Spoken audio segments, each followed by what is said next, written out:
still stressed is going through some kind of a stress. Hata mimi kama mchungaji pia ninapitia stress, msongo wa mawazo. Mara nyingi unapata mambo yamekuwa mengi. Msongo wa mawazo na majaribu, kwa sababu tunapitia majaribu mengi sana. And that is why from the reading that was read to us in James, our brother, charges us and encourages us and tells us, count it all joy when you fall into various trials and temptations. Ni kinaya kilichoje?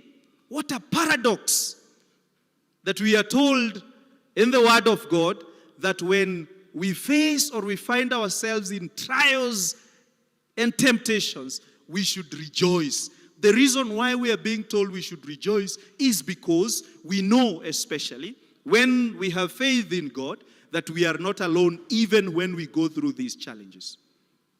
Kwa sababu kuna tatizo kubwa sana unapopitia majaribu na changamoto za maisha, lakini unapitia hizi changamoto ukiwa peke yako.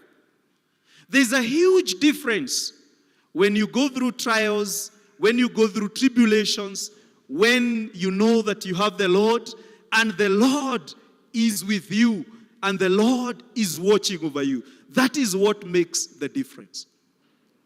Na kama ilivyoimbwa katika ule wimbo Kijito cha Utakaso, iwapo uko hapa na haujapata fursa ya kuweza kujuana na Mwenyezi Mungu kupitia kwa mwanawe Yesu Kristo, you are not yet born again.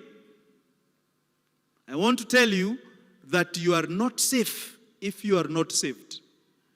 And part of the safety is in knowing ya kwamba iwapo tutapitia majaribu na changamoto za maisha, basi tutaweza kupitia tukiwa na Mwenyezi Mungu. Katika kanisa mara nyingi sana kumekuwa na kuhubiri maswala ya vile tutakavyoenda mbinguni, vile tunaelekea mbinguni, na mara chache sana unapata hatujapata mahubiri yanayotuonyesha, je, kabla tufike kule mbinguni tukiwa hapa tunapopitia hizo changamoto, je, tutazipitia vipi?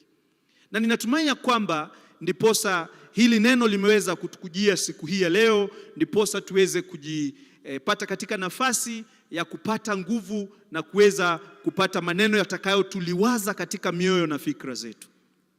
If you look at our society, katika nchi yetu na katika dunia, stress is a huge problem. Trials are there right, round and center. In fact, most of the trials that we are going through are the ones that are creating stress for us, including mambo ya dunia. Wewe unafikiria mambo ya dunia? Kuna vita Iran, kuna vita Gaza, kuna vita Ukraine, kuna vita kule nchi ya demokrasia Congo, kuna vita Sudan. You're carrying all that, and news wakati wote iko na imejaa news ambazo zinatuonyesha mambo ambayo sio mazuri sana. Kwa hivyo unapata unabeba mambo mengi sana. So stress is real. I look